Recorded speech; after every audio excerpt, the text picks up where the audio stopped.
Duplo Expresso. Estou aqui com o professor Kafala, Helder Kafala, para fazermos mais um vídeo a vocês, telespectadores de Duplo Expresso e não só, para falarmos um pouco sobre o Brasil. Hoje eu estou vestido com a camisola dos Palancas Negras. Os Palancas Negras é a mascote da Seleção Nacional de Angola.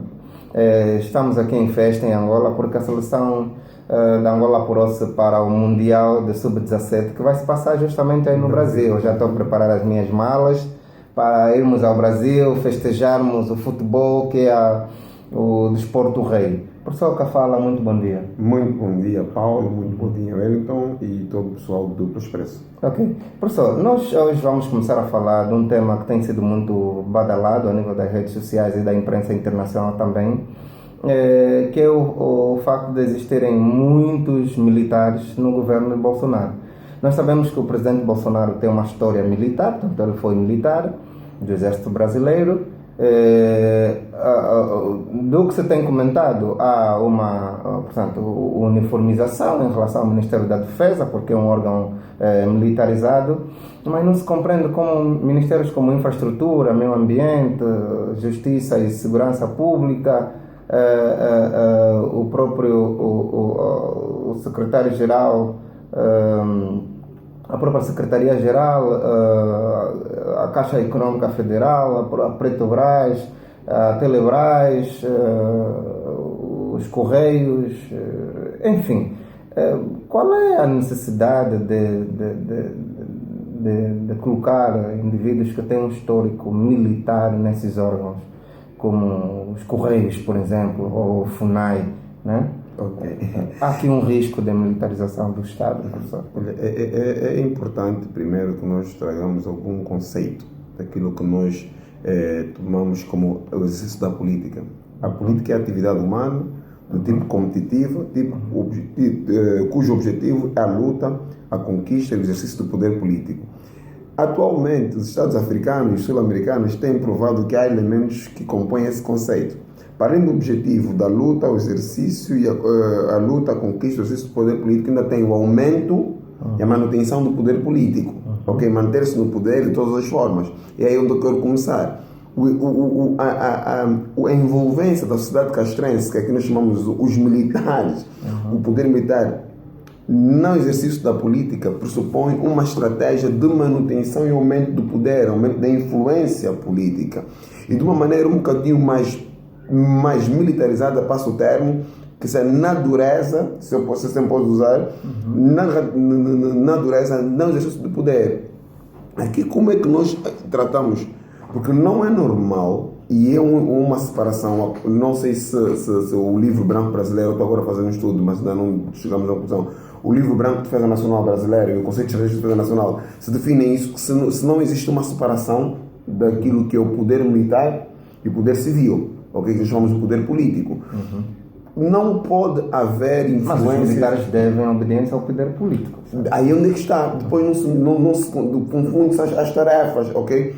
Aqui o que é que nós falamos? Falaste muito bem na tua introdução sobre que é normal no Ministério da Defesa termos um militar. Percebam que o Ministério da Defesa é um órgão civil. Ok? É um órgão político.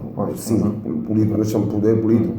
Mas aqui nós estamos a falar dos militares como a estrutura militar como instrumento da política, do poder político, um instrumento de operacionalização, não um instrumento de decisão, ok? Quando tu estás a lançar desde os órgãos de decisão política até os órgãos de gestão política militares, claro, há uma evidência muito clara de que se quer militarizar o Estado, porque não há necessidade de incluir a decisão política, porque depois também nós aqui vimos que, do ponto de vista da própria história da formatação política, há uma ideologia própria do político, desde a hierarquização, desde a disciplina. Tudo isso é um elemento. E tem vezes que os políticos tentam usar esta disciplina como elemento de gestão do Estado, elemento de aplicação da política, mas não dá certo. Não dá certo. Porque os poderes devem ser separados. No nosso conceito estratégico, na nossa lei de defesa nacional angolana, para um militar, exercer os poderes políticos, ou seja, uma atividade política, deve ir para a reforma e depois ingressar por convite, por nomeação e indicação na vida pública, na vida política. Aí sim. Mas ele deixa de ser o general, deixa de ser o coronel, deixa de ser o capitão. Deixa. Embora o título permaneça. Não, né? o título permanece, né? Permanece. Isso é normal que enquanto governador ele seja chamado, por exemplo, general fulano. É o nome. É um título. Mas, professor, há ou não há um risco de... Há algum risco de militarização do Estado brasileiro? Acredito que nesses moldes que eu tive a ver a lista, ele é muito militar, mas muito, e nas pastas fundamentais. Percebam que quando nós falamos de ideologia, existe uma ideologia militarizada, militarista, da disciplina do indivíduo, do rigor da execução das coisas, e que nós sabemos que a nível do mundo, das várias formas de alteração do poder, uma delas está o golpe de Estado, que são perpetrados normalmente pelos militares. Okay. Então, ou com uma base de sustentabilidade militar, ou pelos próprios militares. Nós aqui estamos a falar de uma decisão de grupo do governo que pensam de uma maneira igual. Professor, eu estive a ver a entrevista de um cidadão brasileiro, já não me lembro o nome, que dizia que a introdução de ex-militares, quer no Senado como no Congresso, alteraram a forma de debate. Será que isso é uma forma de democratização ou é um risco de militarização também das instituições democráticas? É um risco. É um risco tremendo. Nós estamos a falar isso por conhecimento de causa. Ok? Nós estamos a falar enquanto angolanos, nós vivemos essa situação e que nós vimos que regredimos aquele espaço que estávamos a dar rumo à democracia, rumo à liberdade de expressão. Ok? Porque confunde-se os papéis do Estado. E é o que nós falamos, e já falamos no vídeo passado, sobre o trauma político. E nós sabemos que os Estados sul-americanos, muitos eles viveram alguns regimes militaristas e que não foram bons para aquela altura. E estamos a introduzir, não sei se é paulatinamente, mas se for de uma forma bruta, tantos militares em pastas chaves do Estado põem em risco aquilo que é a própria liberdade de expressão, põe em risco aquilo que é a própria garantia do poder constitucional, ok? Então, eu, pelo menos enquanto investigador e dominando um bocadinho dessas matérias de defesa e segurança, é das piores gafes que um determinado Estado pode cometer. Claro que uma pasta ou outra podem ser adjudicadas a indivíduos militares em função daquilo que é o histórico, mas trazer um conjunto de mais de 15 indivíduos e mais de 10 indivíduos militares e conspícuos a exercerem poderes civis ou políticos é extremamente. Do ponto de vista jurídico-constitucional, há aqui o espectro da legitimação do poder político, e nós sabemos que uma das formas de legitimação do poder político é por via do sufrágio universal, né, das eleições, do voto. Sendo Bolsonaro eleito e por consequência ter sido legitimado o poder político, não tem ele carta aberta para fazer do seu governo o que achar necessário?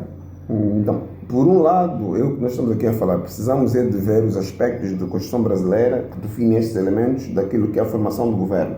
Quem tem o poder de formar o governo, por um lado. E por outro lado, é a questão da própria ética política, aquilo que é o histórico político e que deve ser salvaguardado, ok? Nós aqui estamos a falar de uma tentativa de transferência de poder civil ou político aos militares, porque um excesso, estamos a falar das pastas fundamentais, ou seja, há um ploro que depois não se define, não se consegue separar quando é um Conselho de Defesa e quando é um Conselho de Ministros, porque é tudo uma miscelânea uma miscelânea não uma mistura, há simplesmente um número considerado de militares a tomarem posições a nível do Estado e que o pensamento deles é guiado ou dirigido por uma determinada linha ideológica que é de ideologia militar. Então põe em causa, sim senhora, a garantia constitucional, como nós já falamos aqui, põe em causa aquilo que é a liberdade de expressão e principalmente aquilo que é o regime político, ou sistema político, perdão, definido pelos próprios brasileiros. Ok. Agora, a nível da própria política brasileira, isso pelo menos foi uma das manifestações, portanto, ditas pelo próprio presidente brasileiro, que tem precisamente a ver com outras formas de medidas de combate ao crime.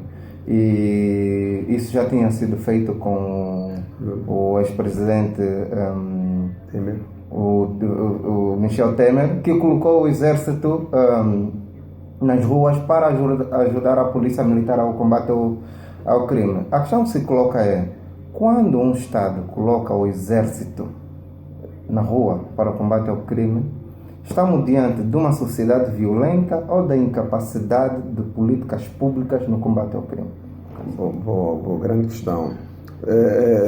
Já falamos nesse vídeo que os militares, o poder militar é um instrumento do poder político e que em determinadas ações elas servem de auxílio às políticas públicas, de defesa e segurança e ordem pública, assim que é chamado. No momento em que nós estamos diante de uma situação que foge do controle, ponto de segurança e ordem pública, que todas as forças do Estado devem estar unidas e devem ser agregadas para poderem dar cobro àquela situação. E nesse caso, estamos a falar de uma violência generalizada, de uma violência que fugiu o controle e que as forças devem ser unidas, forças do Estado, que é para poderem solucionar uma determinada questão. Não que seja um Estado violento, não é para dar resposta àquilo, o excesso de violência vinda no caso do Brasil.